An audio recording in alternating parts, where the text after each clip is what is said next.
All India उलमा board की जानिब से नागपुर सरमा इजलास के मौके पर 22 दिसंबर को वक्फ बोर्ड की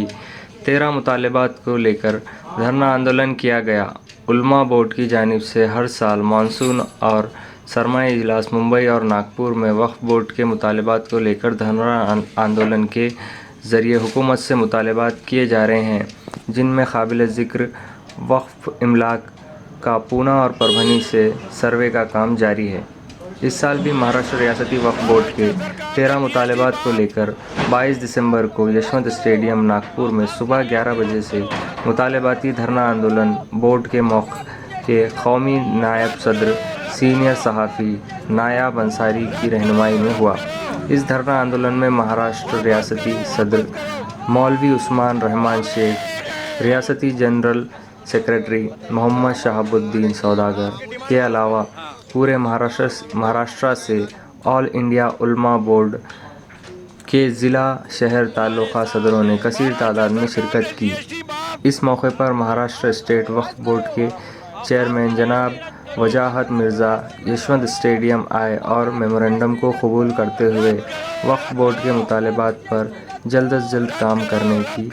तयख़ुन दिया और धरना आंदोलन को ख़त्म करने की दरख्वास्त की, जिसके बाद धरना आंदोलन को ख़त्म किया गया। धरना आंदोलन में शिवसेना शाहपुर के रुकन असम्बली मिस्टर दौलत राव, रत्नागिरी के ग्रेजुएट रुकन असम्बली मिस्टर कपिल पाटिल और साबिक़ वज़ीर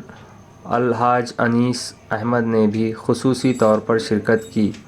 एहतजाजी धरने की क़यादत उलमा बोर्ड के रियासती सदर मौलवी उस्मान रहमान शेख और रियासती चीफ सेक्रेटरी मोहम्मद शहाबुद्दीन हमारे पास मौजूद है महाराष्ट्र राज्य वक्फ बोर्ड के चेयरमैन वजाहत मिर्ज़ा साहब, जिन्होंने 2 महीने में तकरीबन 4000 रजिस्ट्रेशन किए, बेमिसाल काम किया। हमने उनको निवेदन दिया है और हमारी जो 13 मांगने हैं उनके हवाले निवेदन किया है। मैं चेयरमैन साहब से कहूँगा कि ऑल इंडिया उलमा बोर्ड के इस धरने में अपने 2 अल्फाज कहे।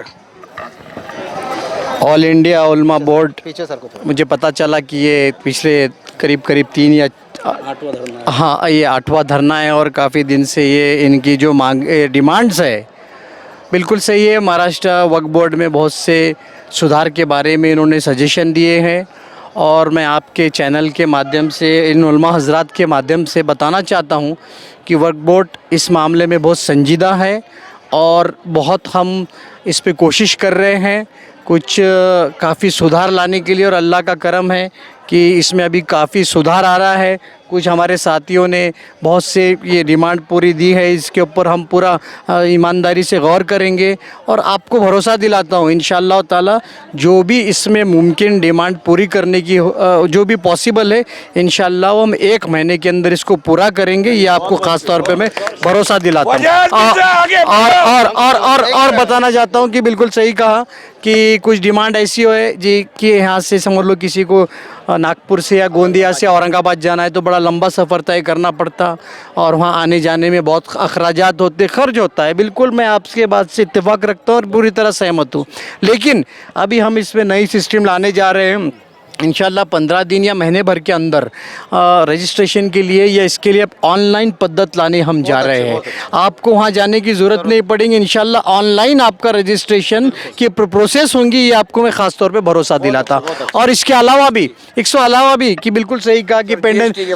पेंडेंसी बहुत है इस मामले में, और अभी हमने महाराष्ट्र गवर्नमेंट की तरफ से 170 जगह भरने की हमको परमिशन मिली है। पिछली मीटिंग उसकी नागपुर में हुई थी, हमने RR रूल को अप्रूव किया है और आपको भरोसा दिलाना चाहता हूं कि इंशाअल्लाह ताला महीने 2 महीने के अंदर सारे जो वक्फ बोर्ड के अधिकारियों की जगह खाली है वो भर दी जाएंगी और आपके जो काम प्रलंबित है, जो पेंडिंग है, इंशाअल्लाह ताला जल्द से जल्द पूरा किया जाएगा। मैं यहाँ पर आया हूँ, आपसे गुजारिश करता हूँ कि देखिए वक्फ बोर्ड के चेयरमैन खुद आपसे मिलने आए हैं, तो इंशाल्लाह अब हम ये बात से अंदाज़ लगा दीजिए कि हम आपके मसले को, मसाइल को, आपकी मांगनियों को लेकर पूरी तरह संजीदा है, सीरियस है और सीरियस इस पे काम होगा और इंशाल्लाह। तो मेरे साथ है अनीस अहमद साहब, माजी वक्फ मंत्री, जिन्होंने बेमिसाल काम किया महाराष्ट्र में। 2002 के अंदर डिसीजन लेकर जितनी मस्जिदें वो चैरिटी में थी उनको वक्फ बोर्ड के हवाले किया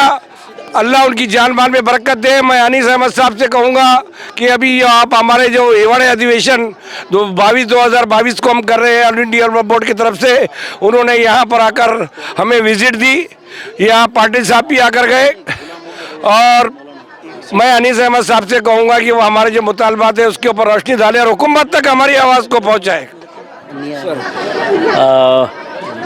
ऑल इंडिया उलमा बोर्ड महाराष्ट्र के जो सदर मौलवी उस्मान रहमान शेख और उनके सभी साथी, हमारे नागपुर शहर के अध्यक्ष निज़ामुद्दीन अंसारी साहब और बाकी सभी उनके साथी, गुलाम भाई नांदेड़ वाले, सभी लोग यहाँ पर आए हुए हैं। उनका नागपुर में मैं स्वागत करता हूँ। यहाँ पर महाराष्ट्र राज्य वक्फ बोर्ड मालमत्ता सुरक्षा और उसकी मांगने के ऊपर 2021 का ये मानसून सेशन दो ढाई साल के बाद हो रहा है, कोविड की वजह से नहीं हुआ। और यहाँ पर वक्फ के मालमत्ता के ऊपर में जो जीएसटी लगा दिया है, वो जीएसटी बहुत ज़्यादा लगा दिया है। और वक्फ के माल के ऊपर में, क्योंकि ये चैरिटेबल और वक्फ वाला काम होता है, ये कोई बिज़नेस वाला काम नहीं है, ये कोई पैसा कमाने वाला काम नहीं है, और जिसमें कमाई नहीं है, जिसमें चैरिटेबल काम हो रहा है। क्योंकि मुझे अच्छे से याद है, सिख समाज के लोगों ने भी ये मांग किया था, जितने गुरुद्वारा में जो वो फ्री में खाना खिलाते हैं, अनाज खिलाते हैं, गरीबों को लंगर लगाते हैं, तो जब उन्होंने मांग की थी कि जीएसटी अनाज पे नहीं लगना चाहिए, उस पर भी सरकार ने उनकी मांग पूरी की थी। तो हमारा भी ये बहुत बड़ी मांग है कि जो जीएसटी का सिलसिला चालू हुआ है, तो ये जीएसटी गलत तरीके से लगी हुई है वक्फ के प्रॉपर्टी के ऊपर में, जो उसका वक्फ के प्रॉपर्टी के ऊपर में जो जीएसटी लग रहा है, ये इमीडिएटली उठना चाहिए। और इसी के लिए यहाँ पर आज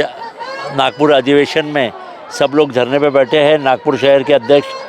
निज़ामुद्दीन अंसारी साहब बैठे हुए हैं, हमारे सर मौलाना उस्मान रहमान शेख साहब और सभी लोग ये संघर्ष कर रहे हैं, यहाँ पर अधिवेशन पे बैठे हुए हैं। और इनकी ये सब मांग है कि यहाँ पर किसी भी तरीके से वक्फ मिनिस्टर ने जीएसटी हटना चाहिए।